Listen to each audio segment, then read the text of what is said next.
کیا گیا جس طرح ساری جماعتوں نے کہا ہے کہ معافی مانگے مولانا صاحب؟ دیکھیں میں شہیدوں پہ سیاست نہیں کرتا. شہید میری ہے, وہ میرا پاکستانی, اور کوئی بھی تنخواہ کے لیے اپنے بچوں کو شہید نہیں کرتا. آئیں جو بھی شہیدوں کے لواحقین کو یا شہیدوں کو کرٹیسائز کرتا ہے, کوئی بھی بندہ ہو, میں کسی میں مجھے مولانا صاحب کریں, میں نے اس کا اسٹیٹمنٹ نہیں, لیکن کوئی بھی بندہ ہو, کوئی بھی, وہ آ کر اپنا بچہ بارڈر پہ بھجوا دے, اس کو 40,000 روپے تنخواہ ملے گی, اور وہ ذرا بارڈر پہ کھڑا کروا دے گولی کے سامنے, وہاں پہ ہندوستان کے بھی, وہاں افغانستان کے سامنے بھی, اور ذرا اپنے بچوں کو پہلے لے آئے, تو پھر شہیدوں کے پہ سیاست کرے, اپنے افواج پہ سیاست کرے.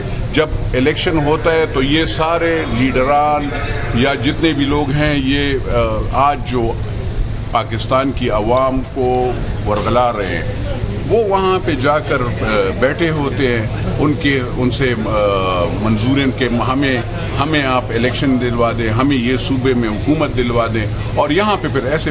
تو بات یہ خدا را آپ اپنے ملک کو توڑنے کی سوچیں نا, اور شہیدوں کی. آپ سمجھتے ہیں مولانا صاحب نے لوگوں کو ورغلایا ہے؟ آپ کو پتہ ہے, میں آپ کو, میرے سمپل وہ ہے, کوئی بھی لیڈر ہو, شہیدوں پہ سیاست نہیں ہوگی. کوئی بھی بندہ پیسوں پہ شہادتیں نہیں دیتا میرے بھائی, ورنہ میں آپ کو دیتا ہوں, آپ جا کر لاکھ روپے پہ شہادتیں دے دیں گے. یہ پھر مسجدوں میں جو شہید ہوئے, مدرسوں میں جو شہید ہوئے ہیں, کیا وہ جو باجو وارڈ میں شہید ہوئے تو کیا انہوں نے پیسوں کے لیے شہادتیں دی؟